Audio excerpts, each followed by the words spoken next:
while the clothes of their children grew with their growth. This is what one of the scholars, Qurtubi, said, that Allah made their clothes to actually grow with their children.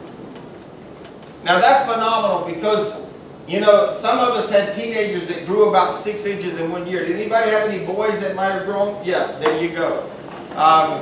All of a sudden I started this growth spurt and they thought, my God, he's going to be 7 foot tall. Because I just went to bed one night and a couple of days later I was about 6 inches taller or something like that. So Allah, just imagine your clothes would grow with you. Allah commanded the Israelites to take as much of the miraculous food as they needed and not to store it. Now He makes another command. Take as much as you need and don't store it. Trust me. Have faith in me. Live for today. Live in the moment. Don't worry about tomorrow. I'm telling you, just take care of today. All the miracles I've given you. All the mercy I've given you. And now I'm telling you, just take enough honeydew for today. Just take the quail that you need for today. Don't worry about tomorrow. But they disobeyed His command. And the meat began to rot. Now, I don't know if you've ever had much experience with rotten meat. Disgusting. But it's a pretty disgusting situation. And it's real hard to get rid of it unless you bury it. It's really hard to get rid of rotten meat. This is how they harm themselves. Not Allah, but themselves. The shade, the manna, and the quail. After Allah mentioned the calamities that He saved the children of Israel from, He mentioned the favors that He granted them, saying in Surah 57, and we shaded you with clouds. This ayah mentioned the white clouds that provided shade for the children of Israel, protecting them from the sun's heat during their years of wandering. They didn't even have to have umbrellas because Allah provided them with these beautiful shade. In the hadith about the trials, An-Nasai recorded Ibn Abbas saying, Allah shaded the children of Israel with clouds during the years of wandering. Ibn Abi Hatim said narrations similar to that of Ibn Abbas were reported from Ibn Umayr, Arabi bin Anas, Abu Mijlaz, Ad-Dahak, and As-Sudi. Al-Hasan and Qatada said that, and we shaded you with clouds. This happened when they were in the desert, and the clouds shielded them from the sun. Ibn Jarir said that several scholars said that the type of cloud the ayah mentioned was cooler and better than the types that we know.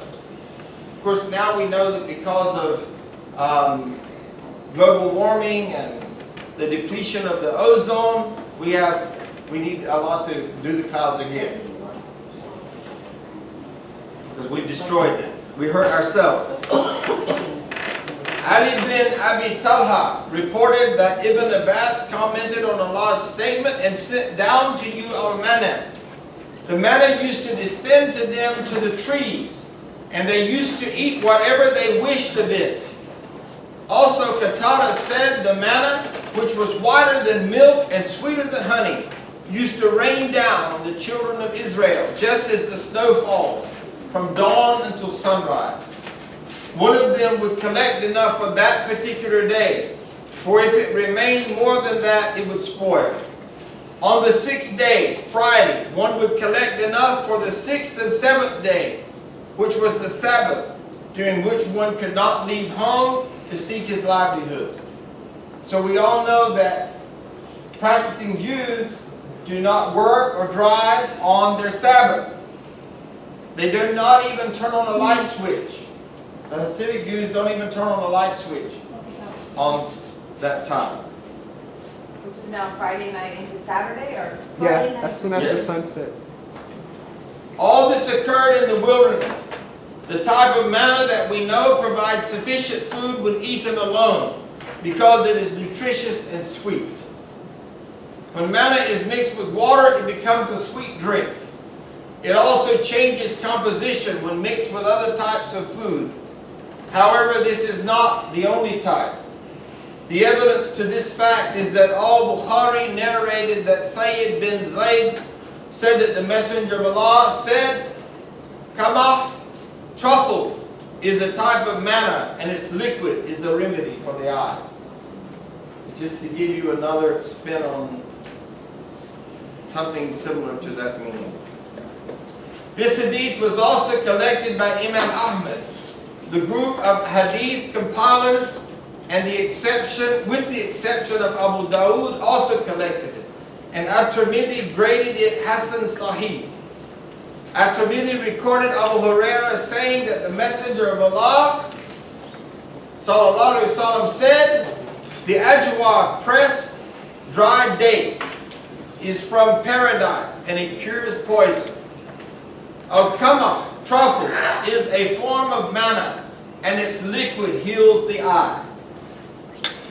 At-Tirmidhi is the only one of them who recorded this hadith. As for the quail, salwa, in question, Ali bin Abi Talha reported that Ibn Abbas said the salwa is a bird that looks like the quail. Allah knows best. This is the same opinion reported from Mujahid, Ash-Shabi, Ad-Dahak, Al-Hasan, Ikrimah, and Al-Rabi bin Anas. May Allah have mercy upon all of them.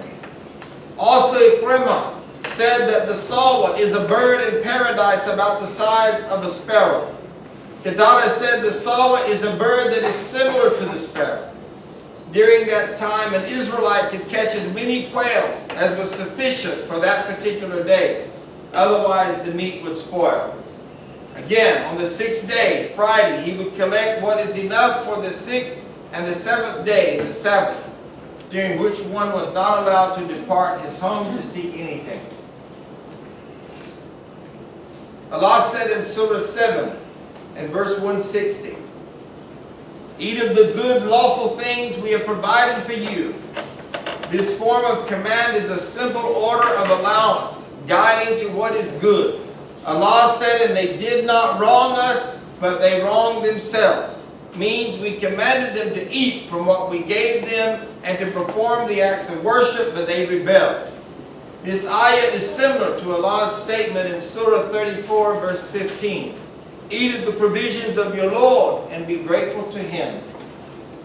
Yet the children of Israel rebelled, disbelieved, and committed injustice against themselves, even though they saw the clear signs, tremendous miracles, and extraordinary events.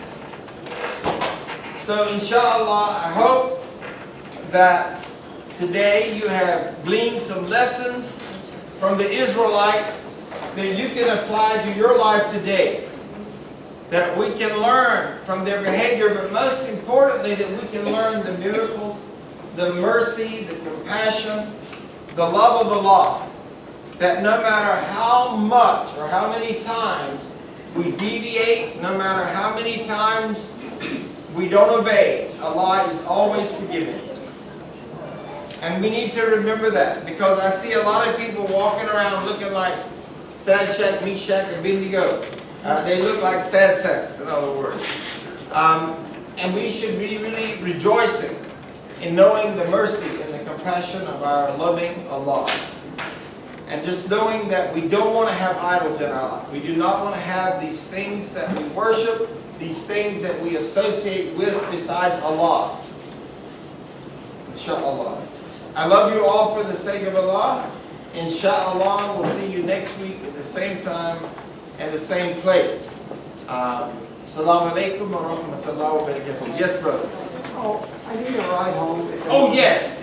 Brother Rashid lives on Conroy, Windermere, in Apopka Island. If anyone can give him a ride, you got it.